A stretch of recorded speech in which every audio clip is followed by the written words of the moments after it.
Hi everyone, welcome back to the channel. I've done a few videos now showing what I've ordered so far for 2026, and there's been a couple of purchases that I haven't shown because they haven't warranted their own video. So I thought, as I am going to say I'm done with 2026 planners, as in I've done purchasing them, there will be no more added. I thought it would be a good time to basically go through everything that I have purchased so far and a couple of early thoughts around how I'm going to use each of them. We're just going to start from the top and work our way down.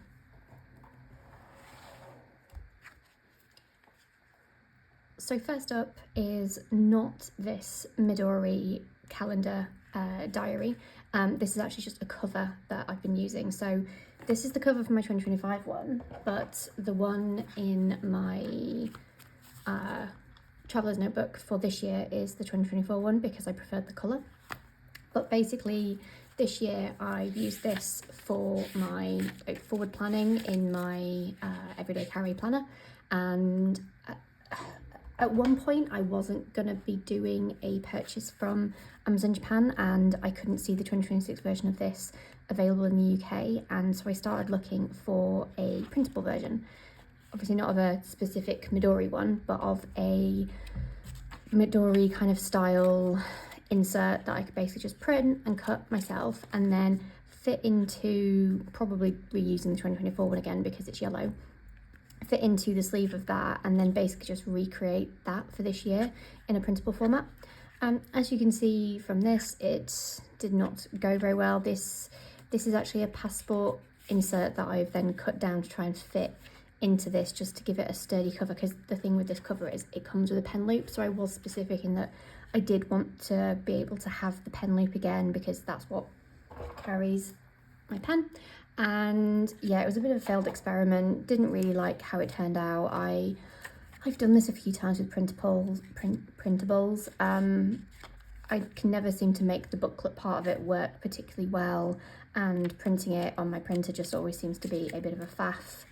I think that's more my printer just being awkward with the duplex printing rather than the instructions being bad. But yeah, bit of a failed experiment on this one, but wanted to include it. The insert itself, like I say, really nice, good grid format, has the extra column down here if you want to use it for kind of tasks or other things, which is kind of how I set up my monthly. So big fan of the insert, but not going to be using this. I have moved away from wanting to use a passport for my everyday carry. Originally I wanted to use my passport for 2026 and there was a novelty insert, I think it was called the 1180. Great little insert, passport size effectively. It wasn't called passport, but it fit, and a lot of people have been using it this year in a passport TN. They have discontinued it for 2026, and so that's why I was kind of thrown into a bit of disarray of, oh well, looks like I'm going to have to set up this little scenario again. But then yeah, I've kind of just gone off the passport TN idea for my everyday carry. It's got some great parts, it's got some not so great parts, and kind of this little failed experiment just kind of put it to bed for me. I've moved on. Passport TN will be reserved for travel for 2026, will not be my EDC. Next we have my day free Hobonichi. This is the A6 size, so also known as original.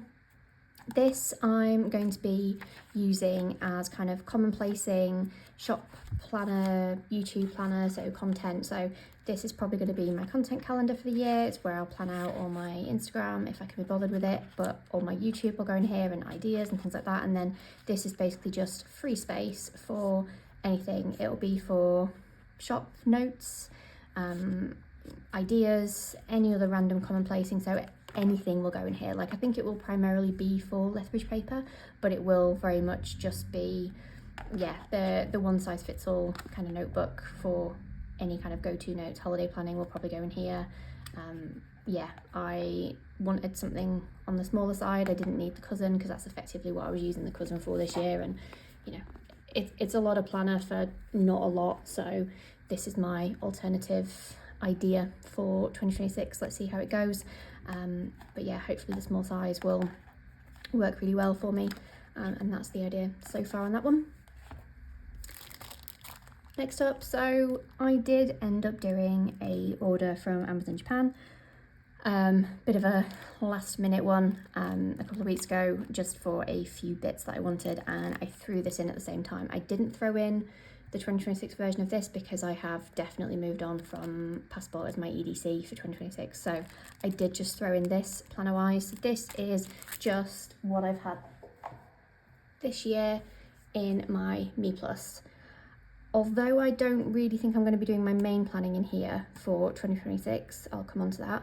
I do like having this as a bit of a, I guess, grounded monthly view, in that it's been consistent throughout kind of since I moved into Rings as my main everyday planner, and I quite like just having a kind of base setup that's got all my tasks for the month listed out, all of my events, kind of just something that keeps everything together. I'll still have kind of my monthly in my everyday carry, and I'll have my monthly in my kind of main daily planner, so there will be a bit of repetition, but I've just really enjoyed this setup, so I'm going to experiment with having this again for 2026, just as my kind of main hub of planning, I guess. And then because the Me Plus, everything else kind of in here will stick around for 2026, and it's kind of my more longer term planning. I just like the idea of having then just a monthly insert in here for things, and it means I can set it up quite far in advance, and it is relatively inexpensive, so 825 yen, which is about like £4 something in conversion rate, so really cheap just to throw in the basket. Next up, I think this is the most recent planner that I've shared on the channel. This is the Wonderland 222 in B6, although really interestingly, both of these planners are B6, but they are not the same size. So I think I'm going to do like a full comparison video between these, and one of the things that I will cover is, well, which one of these is actually a true B6. But this is the horizontal B6, and I'm planning on using this for work because I like having the split between kind of planned bits for day specific tasks and then a bit of free space for however I want to set it up. If you've seen my video on how I plan in my work planner currently, it's basically going to be the same. It's just this year it's going to be in a horizontal format rather than a vertical, which is what I've got in my Nolty. We'll see how we go with the horizontal. I'm sure it'll be absolutely fine. I've planned in a weeks before for work. It's just the page size was a bit too small, so just a bigger weeks should be absolutely fine. And it has got a few notes pages in the back for random meeting notes and things like that, so I probably won't use the bulk of them, but I do like having just some additional notes, so that's the plan for that. I then have my other B6, and this is sterling ink, and this is another horizontal. So I basically, if I'm honest, by the time I filmed my Wonderland video, I completely forgotten that I'd ordered the horizontal sterling ink. I actually thought I'd ordered the vertical, I don't know why. But yeah, I basically ordered two B6s for this year, one for work, one for my main planner.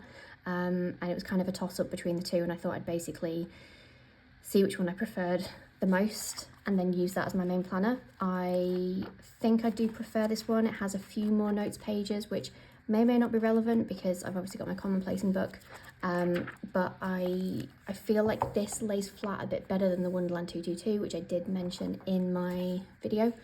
And I like the goal planning pages in here, the way like the habit trackers are set up, and I think this more lends itself to being kind of my main day-to-day planner. So this is the one that will live on my desk. All my full weekly planning will go in here, all my goal planning will go in here, and it's my first try with sterling ink planner.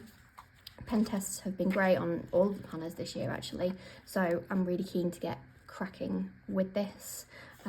Very similar layout to the Wonderland. Basically it's a weeks but bigger, because again, I've tried the weeks for home and some years it works fine, it's enough space, and some years I definitely need a bit more, and so we figured that this year I would go for a little bit more and do that kind of in-between size between the A5 cousin and the weeks, which basically is B6. But yeah, hilarious that I'd kind of forgotten that it was horizontal. that I'd ordered. Not that I'm mad about it, because I think the vertical, the columns would have been a bit too narrow, but just realising that I'd filmed that whole video thinking that the other one that I bought was vertical. Next up, this one doesn't really need any introduction. It is the Weeks. I've used this for many years. It's been on this channel a lot. This is actually going to be my EDC for this year. So I can't even remember what, I was filming a video and was just kind of reminded that this used to be my EDC once upon a time, and in a clear cover it actually gave me enough storage for cards and stuff, because I literally bring 2 cards out with me now, my driving license and some sort of bank card, so I don't need to carry a load of stuff. And I like planning in it. It lays flat, unlike the passport. It's got the perfect note page set up for all of my finance tracking, which I have actually missed this year, having not had the weeks in some sort of format. The weeks that I did have started off as a work planner, and then I needed bigger pages, so this is probably the first year in ages that I've not done my budget planning and finance tracking in the weeks, and I've missed it. So it was just a culmination of remembering that actually this format works really well for EDC. It works really well for my finance tracking. I like the pages, I like the layout. I can then kind of pulse back into using this as a main planner if some weeks, you know, life feels really busy and like I don't want to kind of fill up a whole B6 page or feel like I need to. The Weeks is just great just to fall back on and just do a really quick, simple weekly setup. And so if I have this in my main kind of planner lineup, I can just flip between the two, but it will primarily be my everyday carry in a plastic wallet. Plastic cover on cover. I do have covers for a good chunk of these. They're sat in a different pile. But yeah, and obviously the yellow, because if there's a yellow Weeks, I will buy it. Finally, last planner, and it is a day-free cousin. So this is the first year that I have not, no, 2022 I didn't buy a cousin at all. But other than that, since 2018, this will be my first year without a cousin, or without kind of a full cousin, because the day free, basically like the A6/original version, just comes with the monthlies and then a load of pages at the back. So the plan for this year is this is going to be my kind of scrapbook, memory keeper, junk journal, whatever the en vogue phrase for it is. And I decided to go for this year because I've been in a kind of original for this year, and 2 things happened. Number one, a page a day felt quite restrictive. I didn't necessarily need to use it every day, so then I just felt like it was nice kind of playing with stickers and doing something creative with it, but it felt a bit forced, and some days I was kind of not wanting to even do it. So having the flexibility to not necessarily use it every day, I absolutely wanted from the day free, but I also wanted the ability to have a bit more space. So sometimes, particularly on holiday, an A6 page is not enough to convey everything that we did. So the flexibility to then use a whole page or even 2 pages a day, yeah, I had to do the day free when I thought about it. And so it'll be really interesting as an experiment to see, you know, do I go the other way and not use it loads because I'm not being forced to write something every day or use it every day because it isn't numbered pages? Hopefully not. Hopefully I'll just feel more inclined to use it when I want to rather than I have to, and therefore the pages that I do I'll be much happier with. We'll see.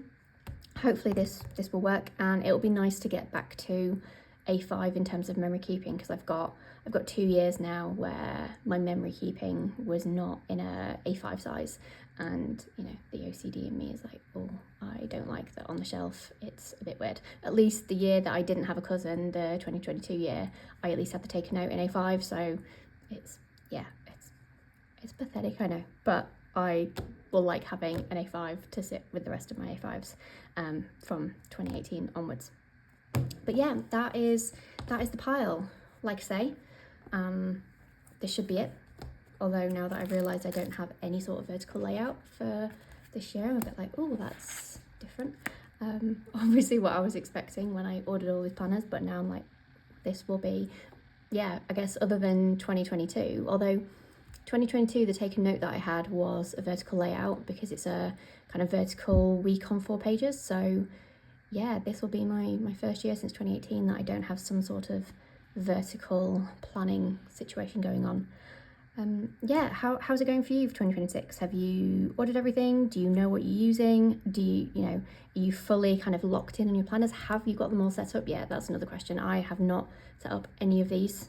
I have just been doing pen tests where relevant, and other than that, they've sat on a nice pile just off to the right of my desk. But yeah, let me know in the comments, how are you getting on with your 2026 planner lineup? Yeah, hopefully you enjoyed this video. If you did, please like and subscribe, and hopefully I'll see you in the next one. Bye.